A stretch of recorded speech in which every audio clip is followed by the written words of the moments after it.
Yo guys, what's going on? Tyler back with another NBA 2K20 top 3 best badge video. New NBA 2K20 tips video. If you guys are enjoying this little series, drop a like and subscribe with notifications on so you get notified every time I drop a new video. And stay to the end so you guys get all the knowledge you can and become a better 2K player.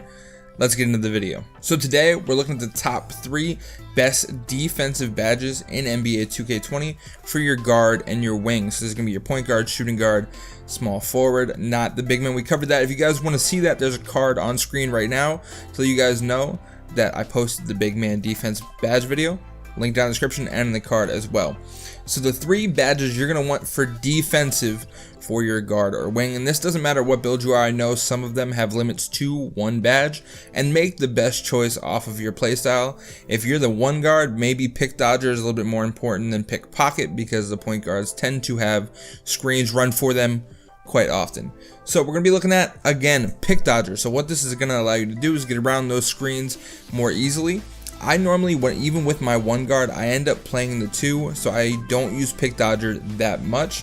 I'm more for a tireless defender because my guy tends to run around or hit the corners, and I kind of just got to keep up with the player when they're running through plays and screens. But pick dodger is better for that on-ball defender. It's going to help you get around those big guys a little bit easier. Next, we have tireless defender. Now this is going to help you keep up with your man. So if you're the lockdown, if you're the 3 guard, the small forward, you're going to want to keep up with either their best player or just their small forward. A lot of people play that 2-3 and that ends up being their main scorers from what I see in teams now. So tireless defender is going to be a huge help, whether you're playing on the park or whether you're playing in the rec pro-am center and you're actually following a system. You're going to want to be able to keep up. The last one we have here is pickpocket, which I alluded to a little bit earlier. This is kind of one of the ones that you want to base off your playstyle. If you're more of a lockdown, whether you're playing a big 3 or even if you want to use this as the 4 guard, if you're playing a big 3, maybe you don't want to reach because you got a back to the basket type play style and you got to guard those guys more often than not. It's harder to reach around somebody that's always holding LT. So maybe pickpocket isn't the best badge here. So make the best decision you can. Pickpocket is going to help you get those steals a little bit easier, causing more fast breaks. Even if it increases from 1 to 3, that's 3 more fast breaks. If you shoot and make all 3s on those fast breaks, it's 9 points you just added to your team's total.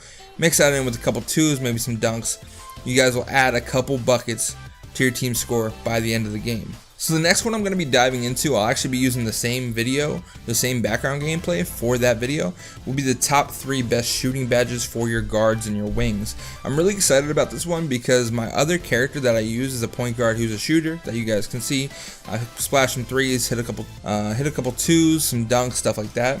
I'm also going to be making a video here very shortly on how to score easily in NBA 2K20. I'm going to give you guys 3 different tips to add more points to your game to help your team succeed, how to read the players, and how to adjust your game as they start to counter these. So I'm going to give you the move, the counter move, and all your options to get in and out of them and add some easy points to your game in 2K. Now, I know some people may be thinking that this is a little bit too in-depth, but they're stupid basic moves. They're just things that you could add that aren't the cheese like going baseline. One of them actually does have a baseline mechanism in it, but it's going to help you get a little bit better at 2K, and it doesn't involve all that extra dribbling stuff. So if you're not a dribble god, but you still want to add some points to your game, make sure to look out for that video, and you can do that by hitting the subscribe button with notifications turned on. Like this video, it really helps me out. Hopefully you guys enjoyed. Peace.